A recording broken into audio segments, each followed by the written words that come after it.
Hey guys, how are things? So, as usual, you know, we're always practicing here. Bit of friction fire, and we have our spindle and just a bit of rotten timber we found in the woods. When you're doing your friction fires, it's very important when you're finished with your spindle that this end here is the integrity is maintained in it and that it doesn't get wet. You don't just leave it on the forest floor. Another thing that's very important is, you may have noticed there, I was using my knife, which is the Fällkniven F1. I'm going to tell you a little story about this in a minute. But anyhow, I was using this knife to tap out my ember out of the keyhole when I'd finished making it. It's very important that you tap that out so that it comes away in one piece, okay? But what is even more important when you've done that is that your knife goes back into its sheath. That's really, really important. So one of the really important things in teaching survival is your greatest benefit in survival is having a good knife and a good mindset. But the greatest risk of injury is not handling that knife in a correct fashion, okay? And it's really, really important that your knife is either in its sheath. Ordinarily this knife would be on my belt, but for the purposes today it's handier for me when I'm showing you this knife to have it there. But however, your knife must either be in your hand or in that sheet, and there is only one proviso outside of that, and that's should you be cleaning game or fish, okay? So if I was cleaning fish here, obviously with fish guts on it or whatever, I wouldn't put it back into the leather sheet, creating a concoction of bacteria stew, and I don't know what I'm going to be using the knife for later on.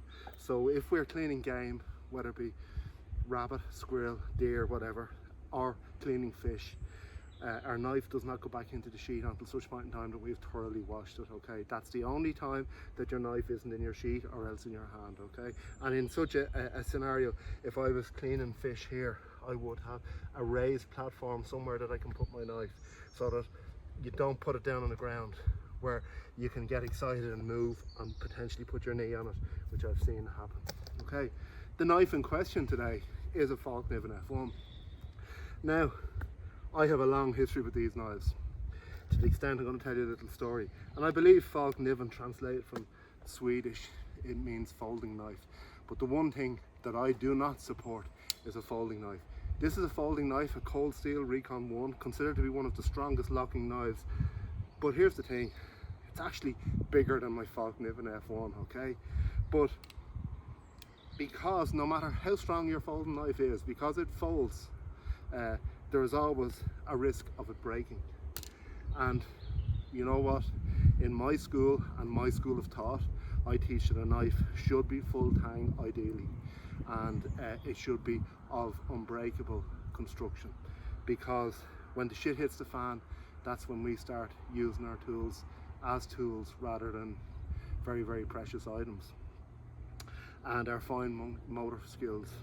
We've covered this 1,000 times, and I don't want to sound like a broken record, but this is what we do, is we repeat the same thing over and over again, so that it actually brainwashes you into believing that you can survive, and brainwashing you into believing what you need, and that's it. Positive brainwashing is what I'm trying to do for you guys, okay?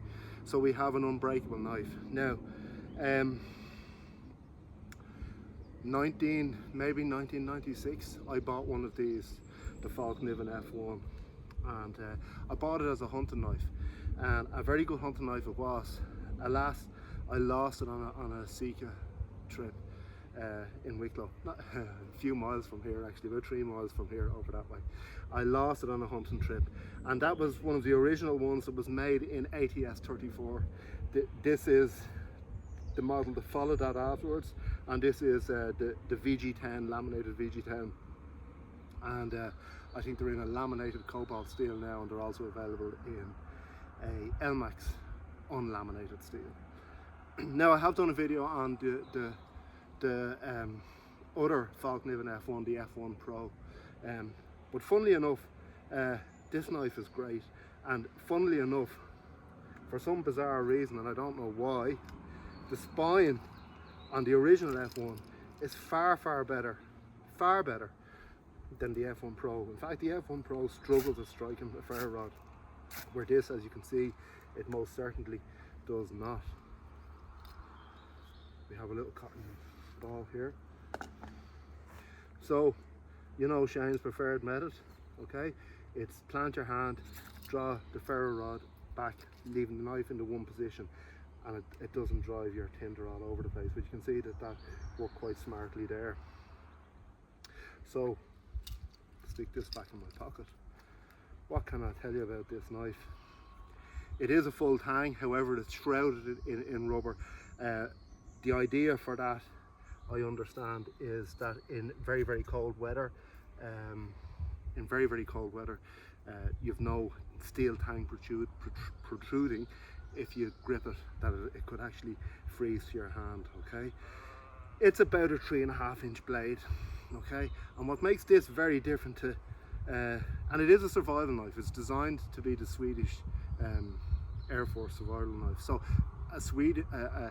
any Air Force, but the Swedish Air Force, this is what they chose. But any Air Force survival knife has to be small because you're limited for cabin space. But and this is the real conundrum. So people in the army that are most likely to find themselves in a survival scenario are aircrew, because they could find themselves behind enemy lines where they had to parachute out of their aeroplane or helicopter, and now they have to make rudimentary shelter and they have to make fire. Okay, so it's funny that the people that in the armed forces that are most likely to find themselves in a scenario of survival have the least amount of room to carry a large survival knife. So this is although in bushcraft size it is diminutive. In actual fact, if we look at it here beside the more classic number 2, the blade is actually a little bit shorter on this. But come here guys, look at this. I always say a survival knife is defined not by the size of the blade, but by the integrity of the structure. And you can see that this is a really strong knife. Look at the thickness of that spine. Okay. Another thing that you'll notice that's different here is the grinds. This is a full convex grind, okay, and this is, of course, your Scandinavian grind. Now, the Scandinavian grind principally is very easy to sharpen, because once you find that bevel, you just keep rubbing up and down on whatever abrasive that you're using to sharpen it until you get a burr on the other side and then flip it over. But, and this is really important, okay, although it's easy to sharpen, it takes a long time to sharpen. Because why? We've this huge bevel that we've just looked at. The entirety of this bevel has to be removed. Whereas if you look at this, it really has a very small bevel. A little bit more difficult to sharpen, but much more expedient to sharpen in the field. And that's a really important virtue of a convex knife. And for survival, generally speaking, for survival, I favour a convex or sabre convex or a sabre grind. Okay, they're my favourite grinds for convex and for survival, and for good reason.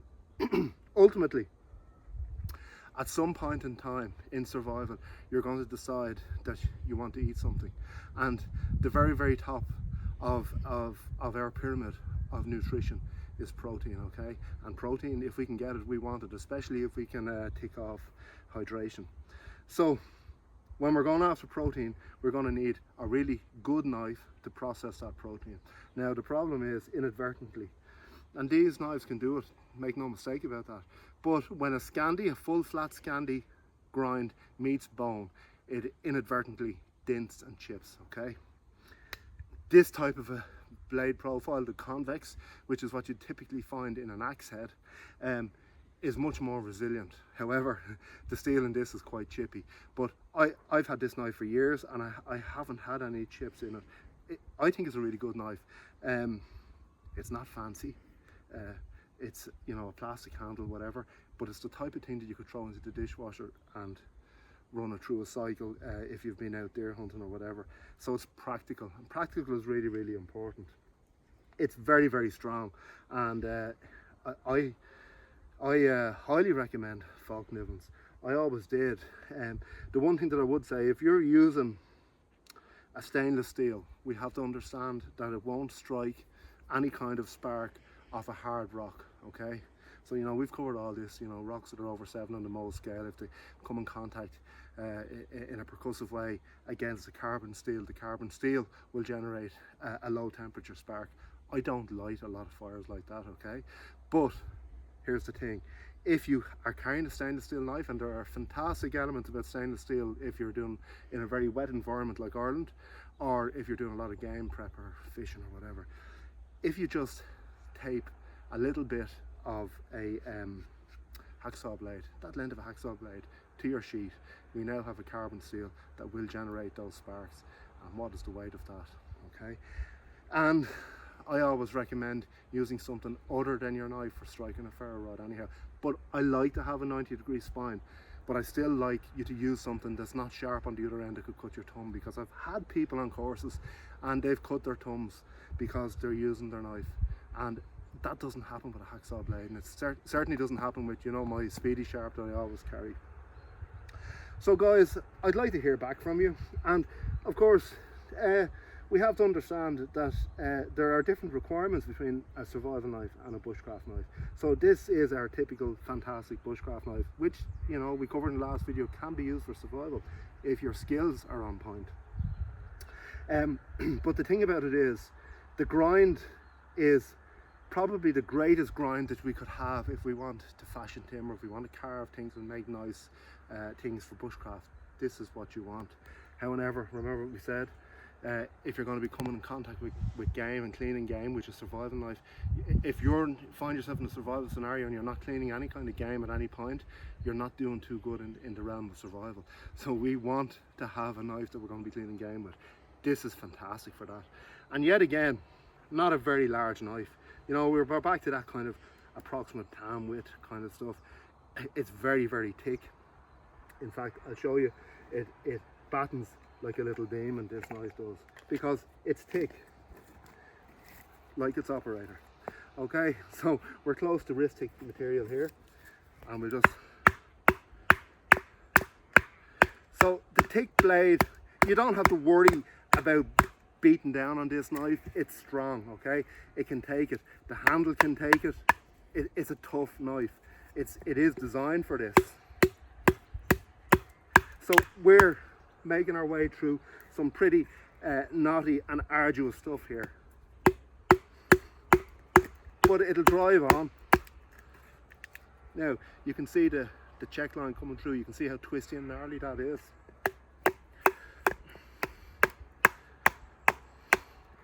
And really and truly, you'll never find yourself needing a survival knife to batten anything any thicker than this, really, anyhow.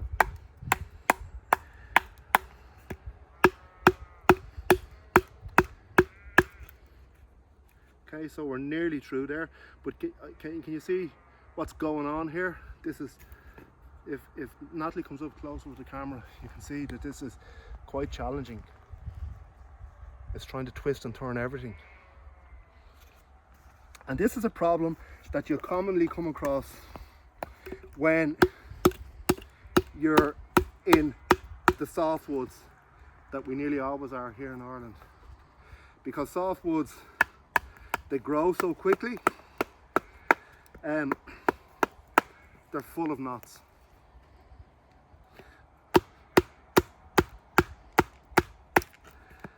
And we're nearly through now. Like, you don't have to go absolutely crazy with it.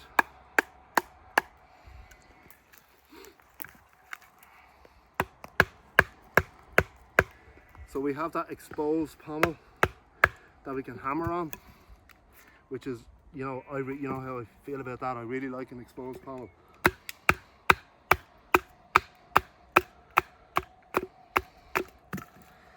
Now guys, we've come through that and there's no chips in the blade, okay?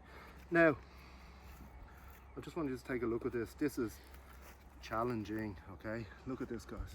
The way that's twisting and turning. That did not want to oblige us, okay? And that was the original check mark, and this is how it ended up on this end. So a very tough and capable, small, easy to carry knife. Okay, so guys, as I said, I always like to hear from you. I like to have your opinions. I need a drink. I like to have your opinions, and let us know what you think, and hopefully we'll see you soon. Take care, guys.